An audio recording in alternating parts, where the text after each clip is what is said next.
não imaginam o prazer que é estar de volta. Fala galera, estamos de volta mais uma vez aqui no programa Fute Norte. Eu apresentando para vocês dessa vez Pedro Costa, com meu parceiro de bancada Jonathan Leão e em nome de Treehouse Produções Audiovisuais. Chama a vinheta!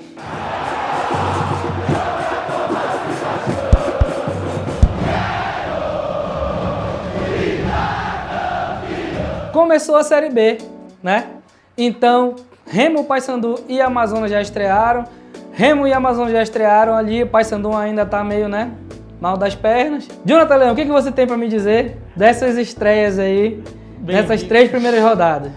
Bem-vindo novamente, torcedor. Meu amigo, que início de Série B desastroso pro time do Paysandu. Que a gente comentou aqui antes de iniciar a gravação. O Paysandu levar tudo pro jogo. Jogador, comissão técnica, só esquece o futebol em algum lugar.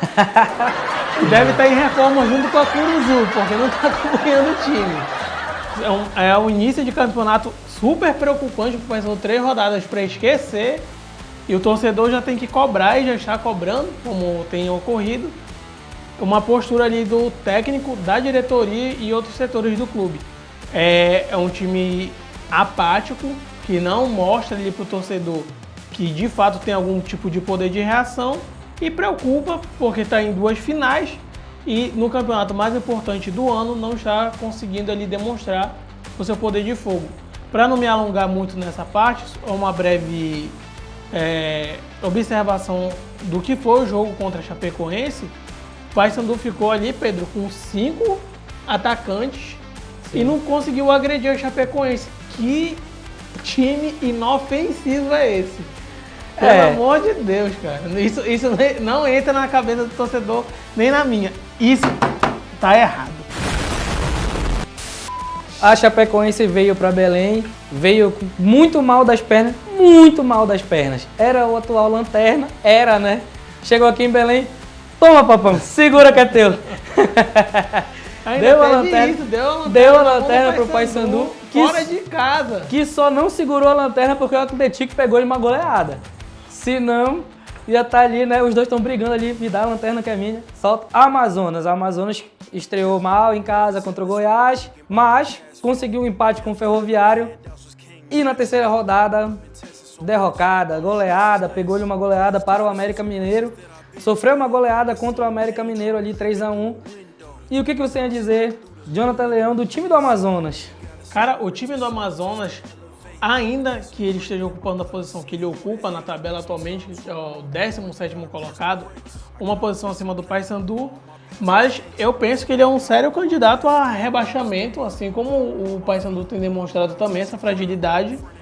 É o momento desses clubes tentarem se recuperar, senão a campanha vai ser de rebaixado ou, no máximo, de manutenção na Série B. Isso, e como vocês podem ver, Paysandu e Amazonas já estavam na Série B, tiveram ali aquela briga no meio de tabela, o Amazonas durante mais tempo do que o Paysandu, que foi mais no final, teve uma alavancada final ali, o Paysandu evitou o rebaixamento, e o Remo que chegou agora, estreou na Série B quase com vitória, deixou a vitória escapar no finalzinho ali do jogo, no último minuto o time Lance Ferroviário empatou o jogo.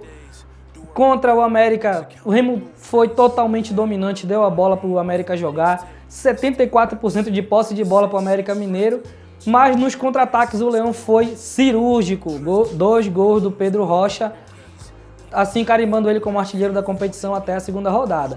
Na terceira rodada, o Remo jogou muito mal o primeiro tempo, deixou o Botafogo de São Paulo fazer 1-0, Pedro Rocha de novo vai lá, salva o clube, mais um empate, com um belo gol, inclusive escolhido como o gol mais bonito da rodada, da terceira rodada. E no segundo tempo, 1 minuto de jogo, lá vai o Remo de novo fazendo remisso e o Botafogo fez 2-1. Mas no final do jogo, não foi? Foi aos 35. Por quê? Uma pressão. 70 minutos com um jogador a mais é para um time continuar atacando, né? Foi aquele jogo ali de ataque contra a defesa, tanto que do minuto 30 até o final da partida contra o Botafogo de São Paulo, não teve reação do outro time. A bola só vinha, passava do meio de campo e o Remo já estava de novo no ataque. Foram mais de 5 escanteios, bola pra dentro da área, tentando cabecear, esse tipo de jogada que eu não gosto muito de ficar chuveirando a bola na área, mas era o que naquele momento o clube tinha a oferecer, o que não estava funcionando. Aí o Pavani foi muito feliz em um chute de fora da área, empatou o jogo. Tanto que ele tentou de novo numa jogada seguinte, mas não deu muito certo. Mas eu penso, Pedro, que essa ousadia que o Remo teve, de fato pode ser o que está faltando para o Paysandu, por exemplo, esse recurso do Pavani do chute de fora de área. No campeonato anterior, o Paysandu ele tinha jogadores que chutavam de fora de área, o Val Soares, tu tinhas ali o Netinho, que eram jogadores que tinham poder de fogo fora da área, que faziam a diferença no clube. E essa bola chuveirada na área mostra ali uma falta de repertório. Coisa que o Paysandu demonstrou muito, principalmente contra a Chapecoense. E o Remo mostrou também contra o Botafogo de São Paulo, mas aí você tem um jogador que é o diferencial, que foi o Pavani. O Paysandu aparentemente não tem esse jogador. Você teve o Boraz, que não conseguiu se destacar na partida. O Benítez, inclusive tá na hora de cobrar o Benítez também, viu, torcida? Fosse o Nicolas perdendo aqueles gols... Estavam queimando tocha, destruindo a Curuzu. A cobrança toda ainda em cima do Matheus Nogueira, que é o goleiro. Só que aí, o que adianta? Tu botar um goleiro bom e continuar não fazendo gol. Não, mas espera lá. Vai sair no 0x0 o jogo inteiro? Não, mas espera lá. O Matheus Nogueira, nos 2 gols da Chapecoense, falhou. Sim, mas aí nos jogos anteriores também foi falha dele? Não, aí é culpa da zaga. O Paysandu, pelo amor de Deus, tomou cada gol horroroso. Que jogo foi aquele contra o Vila Nova, meu Deus? Time desgraçado, você tá me dando sofrimento. Tem que melhorar, Paysandu, tem que melhorar. Pelo amor de Deus, cara, o que tá acontecendo com o meu clube? Bom, enquanto isso, estou feliz, né? Porque o meu time vem jogando bem, vem apresentando um bom futebol, mostrou que tem força quando tá com um jogador a mais, que domina mesmo a partida. E se continuar assim, o Remo vai continuar muito bem das pernas, né? Vem jogos muito difíceis por aí pro clube do Remo, inclusive um é na próxima rodada já contra o Coritiba. O jogo mais difícil que o Remo vai pegar é a final do Parazão.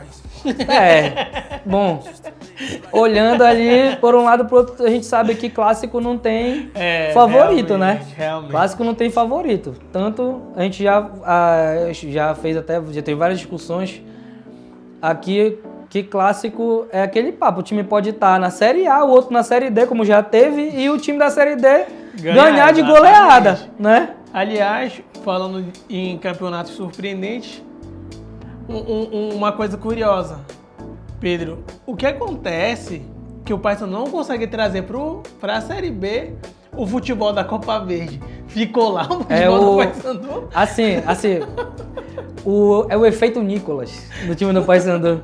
O Nicolas não é um jogador a nível nacional. Já provou isso em outros clubes e é tipo assim, eu posso até queimar minha língua ele ser o artilheiro do Paysandu nessa Série D. Mas, com o passado e com a história que tem pra contar aí, o Nicolas fez 20 gols ano passado, né? 13 no Parazão, 6 na Série... 6 na Copa Verde e um só gol na Série B, né? Um só gol na Série B, 38 rodadas. Já começou a Série B de novo, teve a especulação de que o Nicolas ia ir para o América Mineiro, teve negociação, mas não teve finalização. Então, o Nicolas volta para o Paysandu e ele precisa mostrar mesmo que ele tem capacidade de ser um atacante de nível nacional. Pedro, Copa Verde, Paysandu e Goiás. E aí, placar ou pênaltis, o que o senhor acha que vai acontecer nessa final? Cara...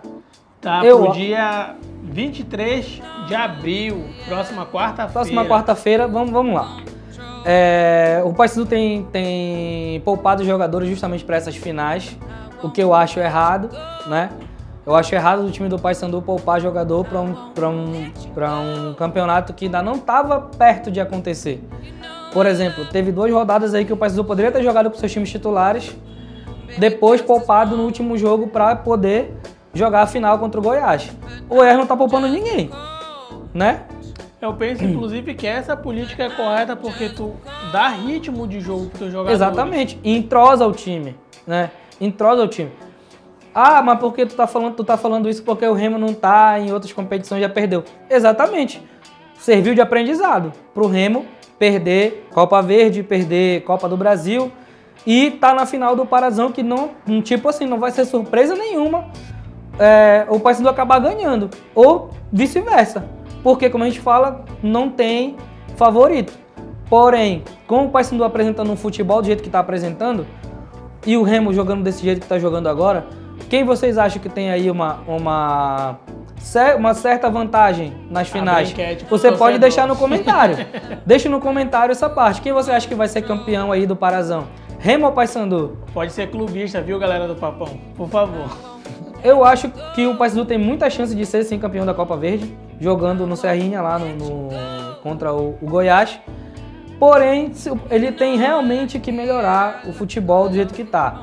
O Paysandu tem que finalizar mais, tem que ter mais transição de jogo, transição veloz.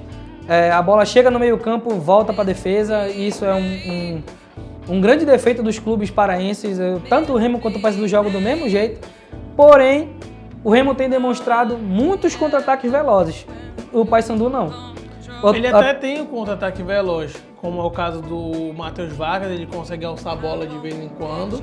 O problema é que você tem lá na frente atacantes inofensivos, como a gente citou anteriormente. Sim. Que tem sido o caso do Benítez e o caso do Nicolas e dos outros, né? Só são deles dois.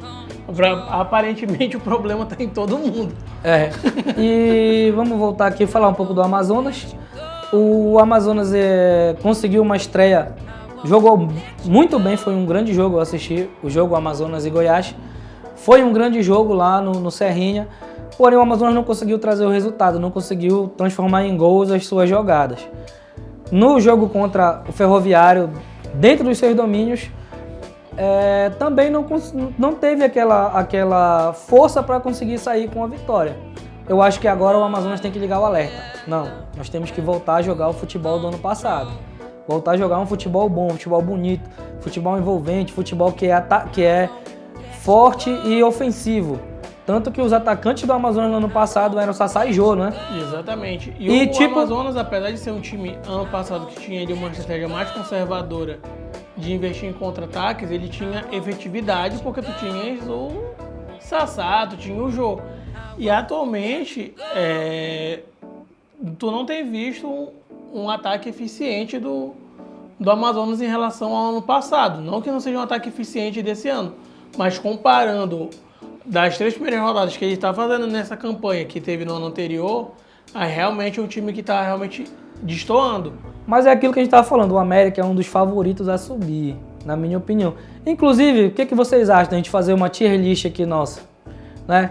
Deixe nos comentários aí o que vocês acham que vai ser o G4 e o Z4 dessa Série B até a metade do campeonato. E quem briga para manter. Aí no meio do campeonato a gente atualiza. Isso, no meio do campeonato a gente atualiza e vê como é que tá, quem acertou, quem errou, quem conseguiu se manter, quem tá brigando ali para não cair. Isso seria excelente. E tivemos aí o sorteio da Copa do Brasil, onde o Paysandu vai enfrentar o Bahia de Rogério Ceni. Por que o Bahia de Rogério Ceni? O Rogério Ceni é um dos treinadores mais campeões da atualidade, né? Trouxe o Fortaleza de volta para a Série A, fez o Fortaleza bicampeão ou tricampeão da Copa do Nordeste, não me lembro bem, e campeão com o Flamengo do Campeonato Brasileiro, né? Aí vamos aí analisar que o Rogério Ceni tem uma boa passagem pelos clubes onde ele está e ele treina muito bem, tanto que o Bahia agora está onde? Na Libertadores, e jogando bem. E é um time que é SAF agora, né? Isso. Então eu acredito que o Paysandu vai ter uma pedreira pela frente. São 2 clubes muito tradicionais do futebol brasileiro, mas considerando o momento atual, ainda com o meu coração bicolor, considero o Bahia favorito a se classificar por uma questão de lógica. Claro que eu quero que o Paysandu se classifique, mas eu acho que é um desafio muito grande a ser superado, é uma montanha muito alta para o momento atual do clube.